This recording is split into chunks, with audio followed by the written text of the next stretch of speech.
Hi everyone, welcome to my video where I am talking to you today all about Microsoft Forms and how to make sure as a math teacher we are maximizing the potential of Microsoft Forms and then how we end up putting it as an assignment into Teams. So I have a lot to share with you. I've been using Microsoft for 3 years now. I'm so excited about it. I'm always so happy about it. It gets better and better too. So Microsoft just keeps adding in so much information that's super helpful for us.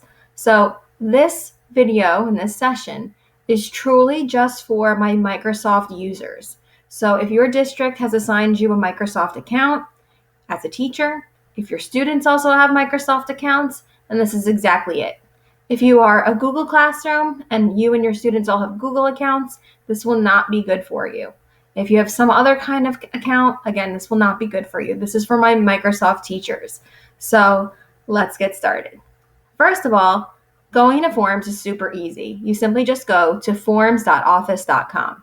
So you can always just go to office.com to log in, but if you want to go directly to your forms, again, just go to forms.office.com. And it's going to bring you to this screen. Now, these are what my forms look like, and I just want to kind of scroll through. The one thing about forms right now is that we can't organize them as neatly as we wish we could. There's no nice folders. It's not even sorted alphabetically. Hopefully one day we'll get there. But right now, if I just kind of scroll through, this is what my forms look like.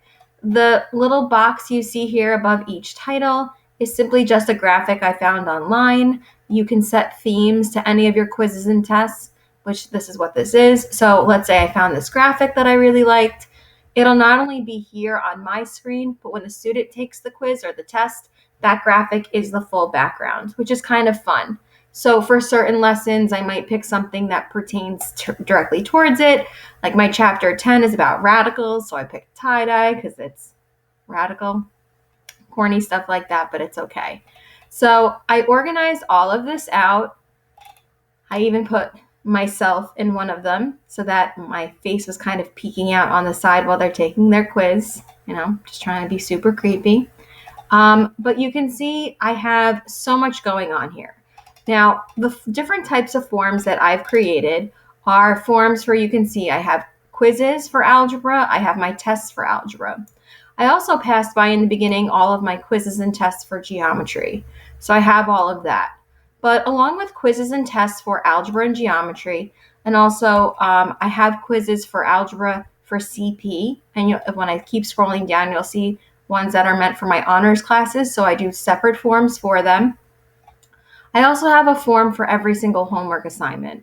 What I did this past year in 2019-2020, before remote learning even started, I made sure that all of my homeworks were digital. So I would assign the student the form. I'd actually give them a few days to do it just to make sure no one had issues with, technical issues. That wasn't going to be a problem. And I would assign it. And I have it always set as auto-graded for them to be able to see their results immediately. And that was incredible because it saved me so much time the next day in class. No longer was I going over homework. The students were just doing the homeworks on their own, completing it, and then if they ever had an issue and they didn't understand why they got something wrong, they would ask me in class, or I would just get an email about it and I would explain it in there. So it worked out really, really smoothly. So if you feel like you are wasting so much class time going over homework, this is definitely the way to go for sure.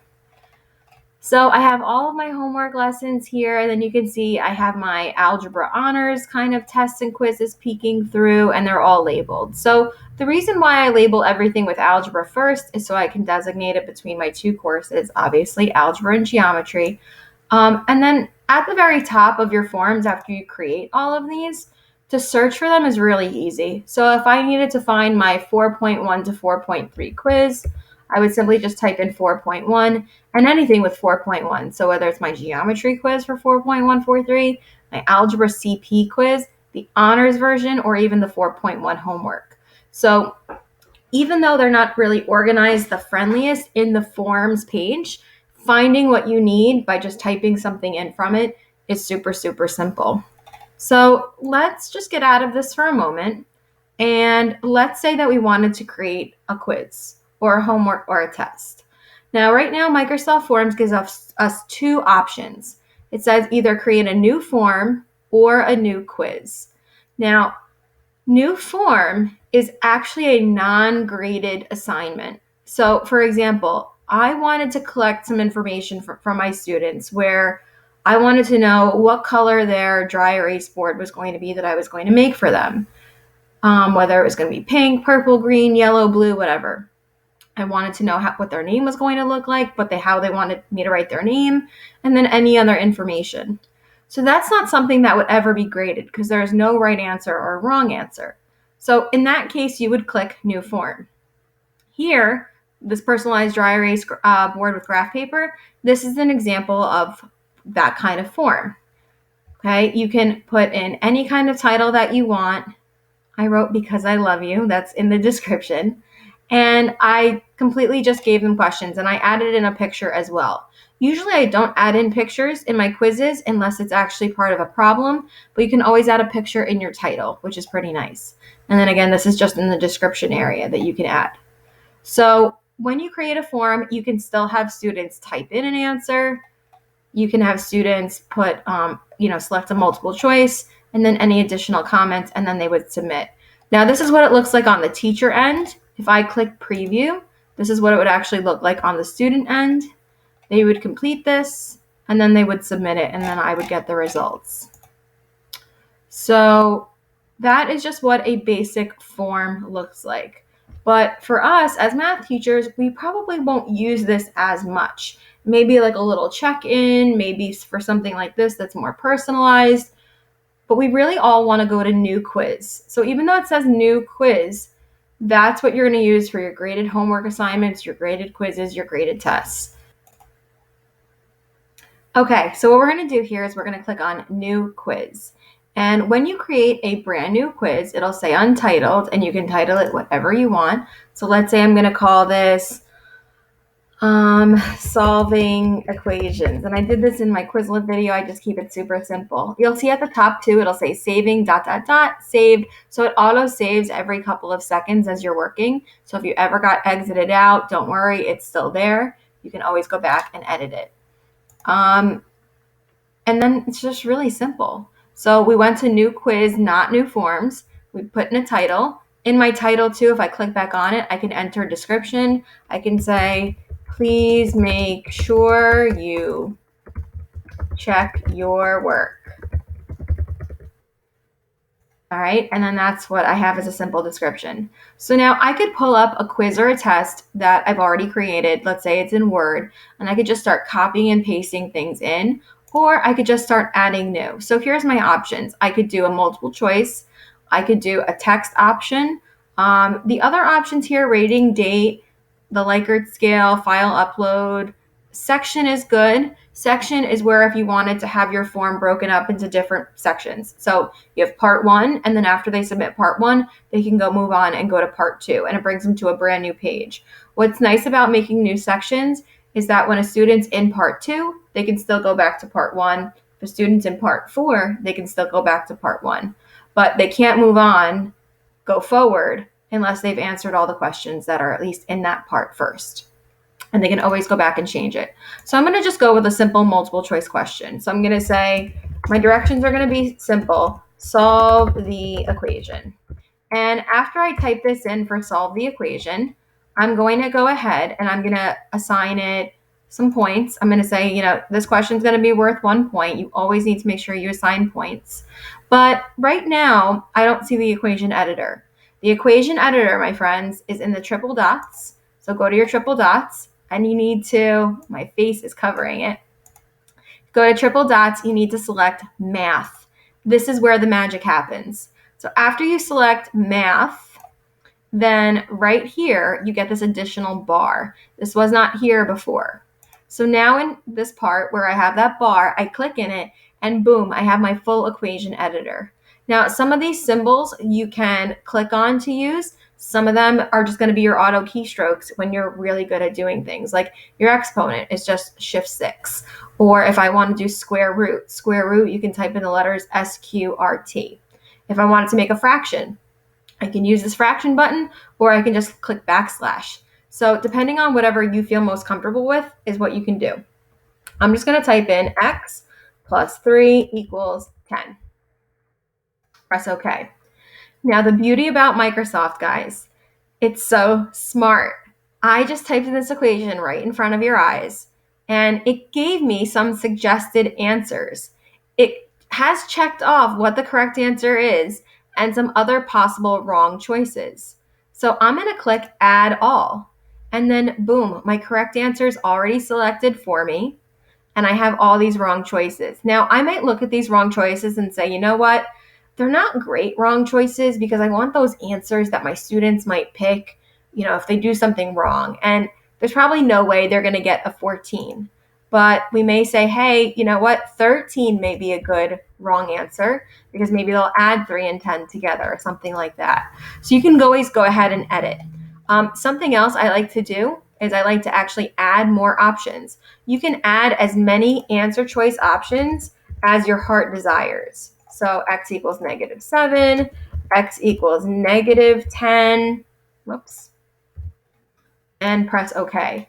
And that's it. So you have your problem, you have marked off what the correct answer is, and these are all of your answer choices. Now, I'm going to click required. I personally always click required because that means a student cannot submit the quiz unless they've answered this question. So the reason why this is important is you don't want to give a 10-question assignment and then have a student get an 80. They got 8 out of 10 right, and it's only because they missed 2 of the questions. Maybe they scrolled past it.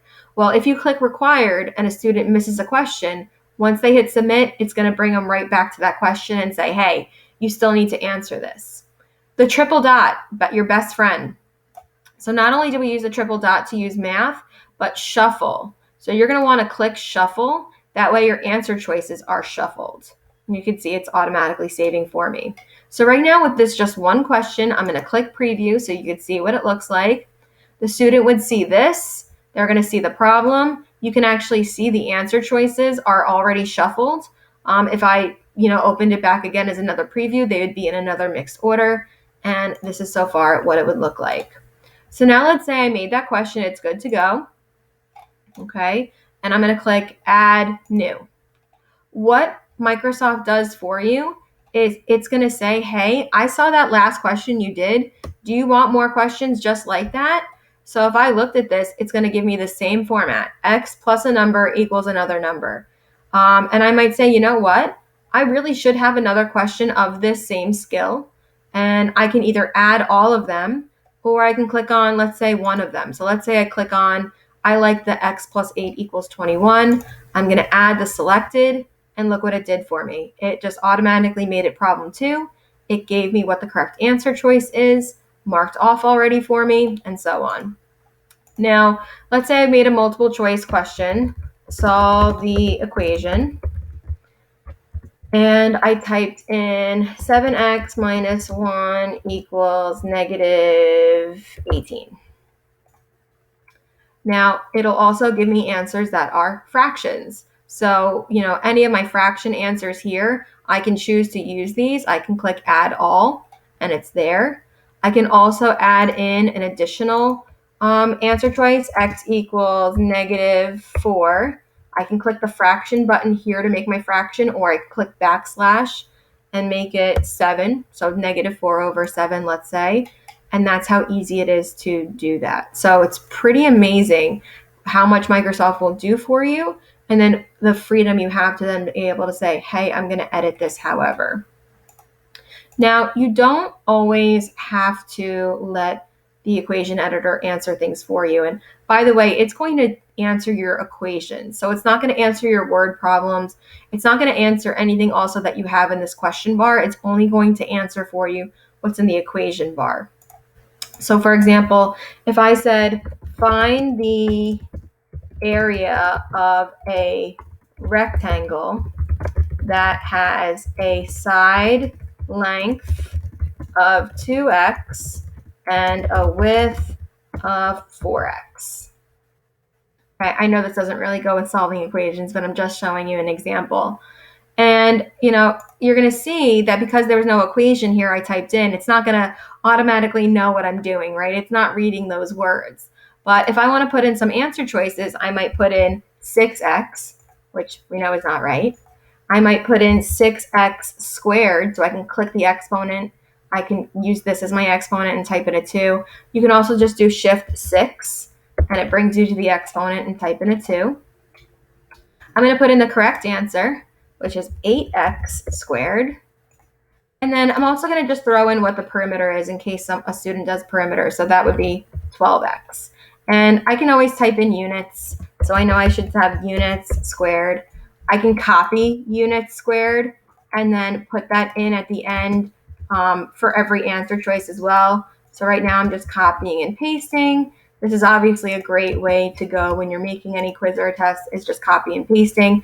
And now I need to make sure I mark off the correct answer.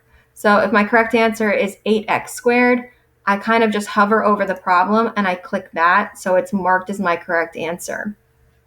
Here's the other really cool thing you can do with the wrong answer choices, and you can do this for every single multiple choice problem.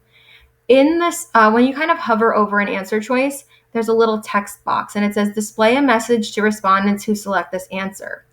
I could type in, okay, for a student who maybe selects that, I can type in exactly what they were supposed to do. I can say, you needed to multiply 2 by 4 and x by x to get 8x squared.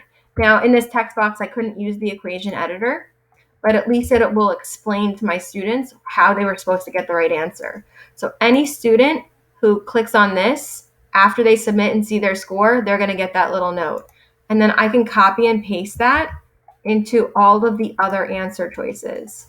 Now, I probably haven't used this as much as I should, but the beauty of this is any of the quizzes and tests that I've already made, I can always go back and add this in. Okay, so another multiple choice feature that I use all of the time are select all that apply questions. I feel like, especially for my honors classes, making as many select all that apply questions really makes them think extra hard. So if I said, select all of the equations whose solution is 6. And so then I might make equations where, and I'm just making this really simple. I'm just making a bunch of equations, and I'm going to want my students to be able to select all of the equations where the answer is 6. So I'm going to make a couple more.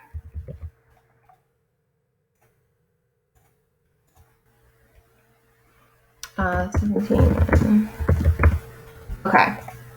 Now, something I didn't mention before, did you notice after I made the first question required, every question after that has automatically been, let me scroll back up, required? That's what Microsoft will do for you. And also this triple dot, once you make one of them shuffled, and I'm going to go back because this one for some reason didn't do it. I apologize on that. But it will automatically shuffle them for you. So this one here, it's required. I'm going to make it shuffled. And again, that's going to be what I want. Now, for multiple answers, click multiple answers. The circles become squares. And that tells you that they're more of like a checkbox now. So I'm going to select all of the answers that I know I need my students to mark off correct. So this one, that's actually it. So just 2. Now it's shuffled, right? So when I preview this quiz, you can see the problems we have so far. And you can see that these answer choices are definitely shuffled in the order that I typed them in. Select all of the questions whose solution is 6. You can always add in a little extra note, select all that apply. Usually I put that message in caps, just like it. Okay. So I pretty much exhausted all the things with multiple choice right now. So now text. Let's say you wanted to ask a question and have the student say, solve the equation. Make sure to not put spaces in your answer. So you have options. You can explicitly tell your students how you want the answer to be, or you can kind of set yourself up for a little bit of a mess and just put in all the possible answer choices. So, for example, if I said to my students, solve this equation, 4x equals 20, right? I would add what I want the answer to be. It should be x equals 5. Now, it's up to you as a teacher also to make sure you're very explicit with your answers. You could also say here, make sure, or actually say your answer should look like x equals, and then put like a number sign. So they know, oh, I shouldn't put any spaces, and then whatever I get for my answer should look like this. But if you also want to kind of be cautious, or you want to kind of just make sure you have everything there, you can type in 5 if that's something that you would accept. You can also add another answer of x space equals space 5. Spaces matter. So this with no spaces gets marked like they're not the same. But if I put in all of these different iterations of the answer being 5, then any of those will be marked correct. It's painful though, because then you could have x equals space 5. Right? Or you can have x space equals 5. So, problems like this pop up when there's fractions, decimals for sure. Let me show you another one. Let's say I did solve the equation. And my equation was m minus 0.5 equals 2. And so I want to add my answer in. So m equals 2.5 is my answer. Who knows if someone's going to want to type it in as a fraction. They may convert 1/2 to a fraction and then add 1/2 to 2 and make it an improper fraction. But you can put in m equals 5/2. So decimals and fractions are both fine. It totally depends. You may want to put here, solve the equation, make sure your answer is in decimal form. But did you see how that equation editor popped up for me to type in 5/2? The same thing is going to happen for your students. The equation editor is automatically built in on their end, so they can type in decimals, fractions, square roots, exponents, subscript, anything that you need them to do. Okay, another text. So for my geometry classes, sometimes I have them write paragraph proofs. Well, actually a lot. And so I might say to them, write a paragraph proof for the following situation. And maybe I'll drop in a picture of a diagram or something like that. I can show you really quickly. You can upload any images you want, obviously, into your forms. That's not a problem. So let's say, obviously, this has nothing to do with it, but it's just a simple graph. You can upload a picture of whatever you needed for whatever problem that you want. I usually upload a lot of pictures of graphs, tables, some kind of diagram, but it's pretty straightforward. Sometimes when things don't load, you can just right-click and do load image.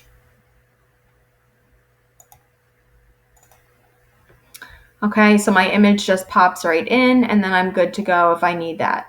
But what I want to show you is that when a student is, let's say, answering some kind of problem, and you don't want it to be a short answer and there's not really a correct answer for it, you can click on long answer, and long answer just gives them a text box now for them to just type away. Now, unfortunately, in long answer, there is no math text box. Even though you have math clicked on here, a math text box is not going to add on for the student, but they can just use their words literally. So if I previewed this quiz now for you, you can see the multiple choice problems that we made. You can see the select all that apply. It looks different from multiple choice because it has the boxes instead. Here's where they would type in their math answer, and look, as a student, this is what's going to pop up right for them. Again, for this one, anytime they have to type in, the math toolbar pops up right for them. And then what it looks like for them to just type in whatever response they do. Okay, so that's pretty good. Okay, so now something else that we can do with this form is we can click on theme. So Microsoft gives you colors and they give you some images and backgrounds, but what you can also do I just had to move my screen over, is you can pick one of these colors. So I can pick the green and it becomes green. I can click on like the fun water, ocean background, or I can click plus.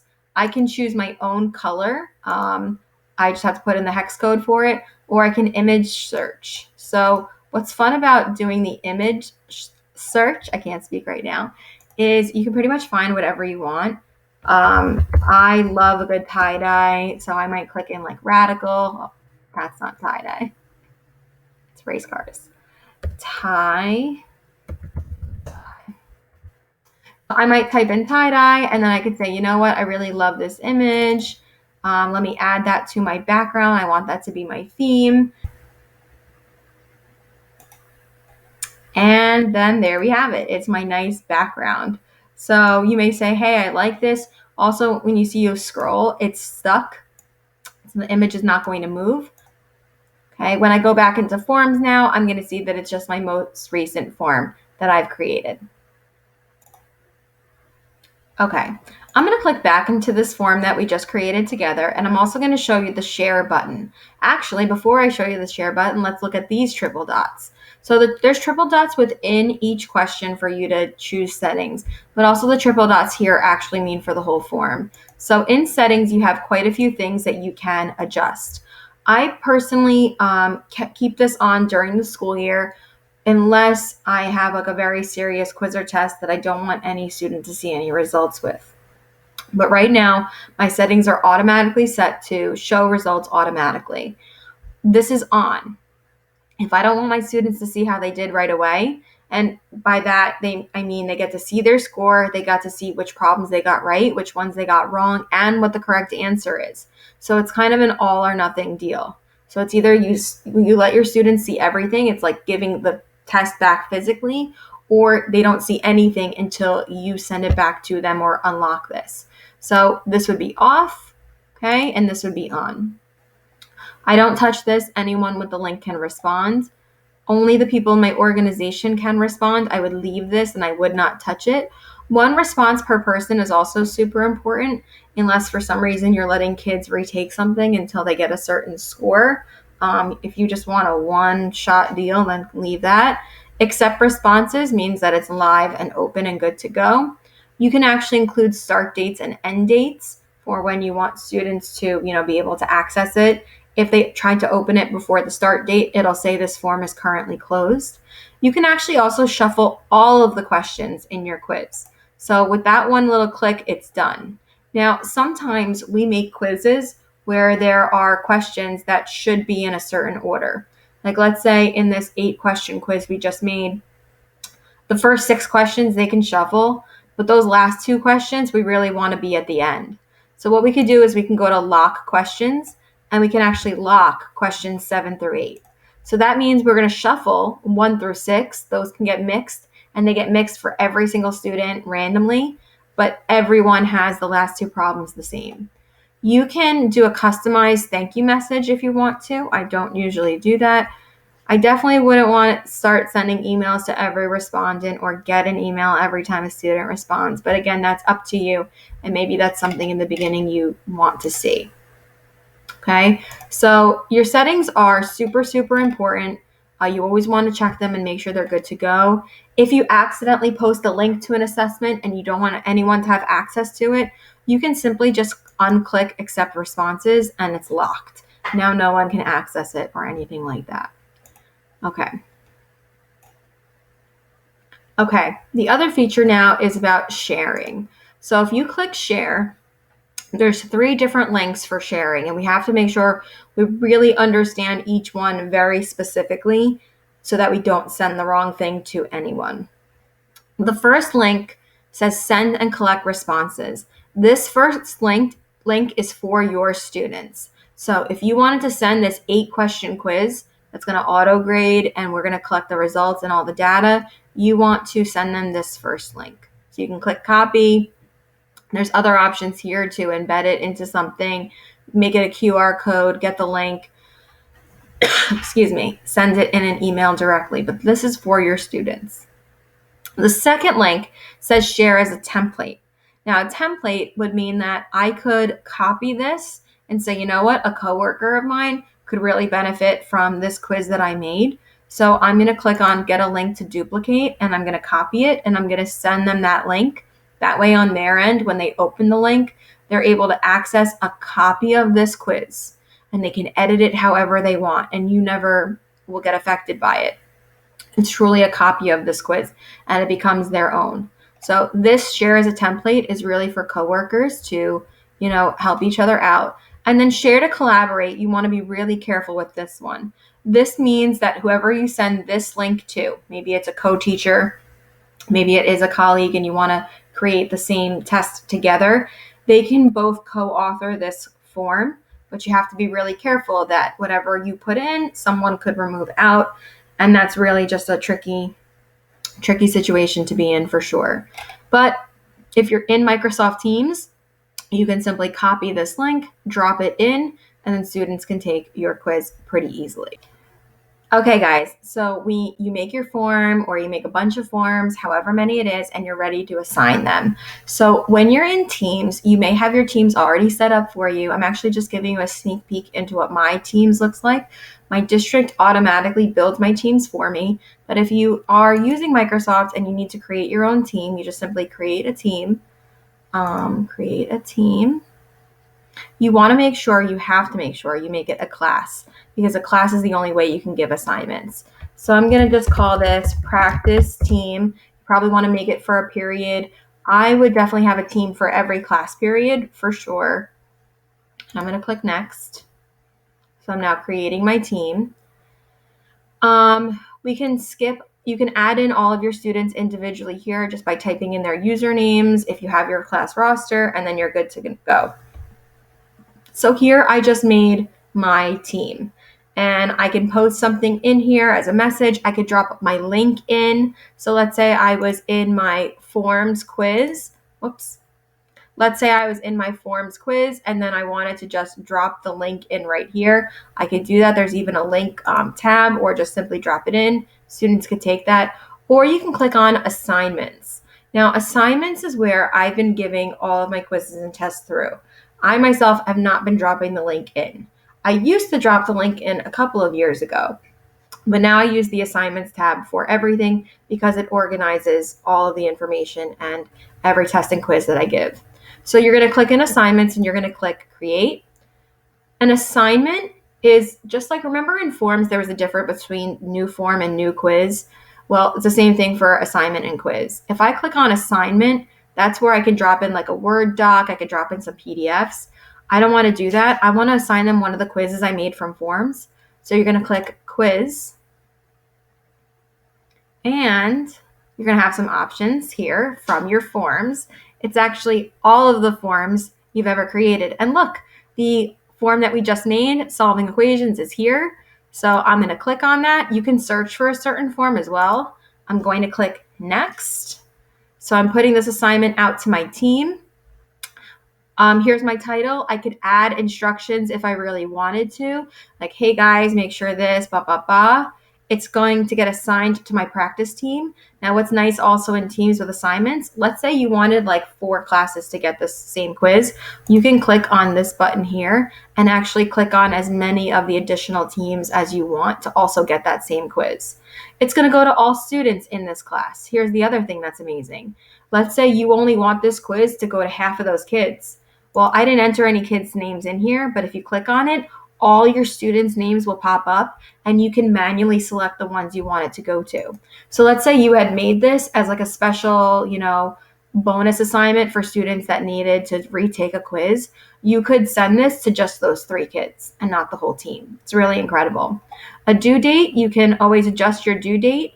I will always suggest to you though, guys, those of you that are setting due dates, it will automatically it accepts late turn-ins. I never accept late turn-ins, so what I have to do is I have to click on edit whenever I'm making an assessment, and I need to make sure that this close date is sealed. So once you hit that close date, it says late turn-ins are not allowed. You can also schedule in advance. So let's say I wanted to give this tomorrow in the future. I can click on that. I can put my time in that I want it to load. Let's say I want it to get loaded at 7 o'clock a.m. and it's going to close out at 11:59 p.m. And what that means for students too, they can't log into the quiz at 11:58 and then submit it. They can log in at 11:58, but if they're done past 12 and they go to submit, it won't let them. So that's also something you want to make sure is very clear. So I'm going to select done. Everything else is good to go. I have my due dates, my time due, who it's going to, and then I would just click schedule. Now, if I didn't click schedule, it would just say submit and it would post right away. And that's something. So let's just say I have this assigned. It's getting ready. It says it's due tomorrow. It's scheduled. Let's say I said, you know what? I want to go back. I want to change. I'm going to go back into edit and I'm going to not schedule this for the future. I just want it to get posted now. It'll change to assign. So now it's assigned. I can go back into my post tab, the general first post. And on the student's end, they will see that this assignment is there for them. Okay, so one last thing that I want to show you about forms is, let's say you give your quiz and then you want to go over some results. And I have to be a little careful not to make sure that I show you any of my actual students' names, but I'm going to tell you about some other options. And definitely when you start playing around with looking at the results, it's amazing. So let's say I looked at this quiz, and this was a quiz where I had 10 multiple choice and 10 fill in the answer. And that's also very tricky because you really want to make sure everyone gets credit. You can see this is the form where I used actually my face on the side so that they can see my face the whole time they're taking the quiz, because I'm a creepy teacher. And you want to go ahead and you want to click on responses. So you won't see any responses if no one's taken the quiz, right? So that response tab will actually show up. It'll show you how many are here, okay, how many people responded, what the average score is. Now, don't let this score scare you. This is the score before I manually had to go in and grade some of the answers. So, things can get tricky, like I mentioned before. If an answer is supposed to be, money, let's say, and it's supposed to be $4.13, but someone puts the dollar sign and someone doesn't, and then it gets marked wrong. So you always have the option to go in and fix those scores up. You can be super explicit right from the beginning so you don't have those issues, but that's, again, all up to you. So when you get the results from a quiz that you gave out, you'll be able to see the question, find the degree of the polynomial. You get to see how many of them got it right, okay, and then what that looks like as a pie chart. So what the correct answer is, how many chose that answer, and how many people did not choose that answer. And it'll tell you, even if no one picked a certain answer, most people got this correct. 89% of the students got it right. So this would be something, if I was looking at my data, I'd say, ooh, you know what? Less than half of my students got this question right. They are struggling with the degree, but they do understand what standard form means for the most part. And using this data after you give that form out is so helpful going forward. This is what you would want to spend your time definitely going over with your students. And of course, you can scroll through and you can see, how the multiple choice problems did. This quiz that I chose obviously was from a class that was struggling a bit. But now question 11. So the second half of the questions were where they had to type the response in. So this actually shows me what all of the typed in answers were. And if there's a lot more typed answers in, they'll throw them in other options. So I could see that 70% of the students answered this correctly. Here's another answer. Put into standard form, just write the number only for finding the degree. Again, that was something I saw students had an issue with finding the degree from a previous multiple choice, and I could see that the same thing happened here. Understanding what the degree meant was definitely very lost in that question. So you would be able to go through and check all of your data and see what was right and what was wrong. Something else that you can do is you can click post scores. So let's say you had it marked off where you do not want your students to see how they did. You wanted to have it just be when they submitted the quiz, it just said, thank you, you're submitted, you're good. And let's say you're now ready to give the quizzes back. You would click post scores. I'm not going to do it right now because it's going to show you all my students' names, but that's how you would virtually give it back. Something else you can do is you can click on Review Answers, and reviewing answers will actually show you student by student what their quizzes look like and what they answered individually. And also, if you click Review Answers, and I have to hold off on it because, again, you're going to see my students' names. If you click on Review Answers, you can actually say, you know what, I want to look at question 11 and see everyone's answers to question 11. And then I want to move on and look at number 12 and see everyone's answers to number 12. Because that's also super helpful for grading when you have to manually grade things. So in Review Answers, you can either see every student individually, or you can actually grade by questions. And then it will auto-generate the correct score when you are done. I know this is a lot of information. I thank you so much for following along with me. If you ever have any questions about how to use Microsoft Forms and how to integrate it right into Teams, please let me know. Just contact me at I Teach Algebra on Instagram. Thanks for watching. Bye.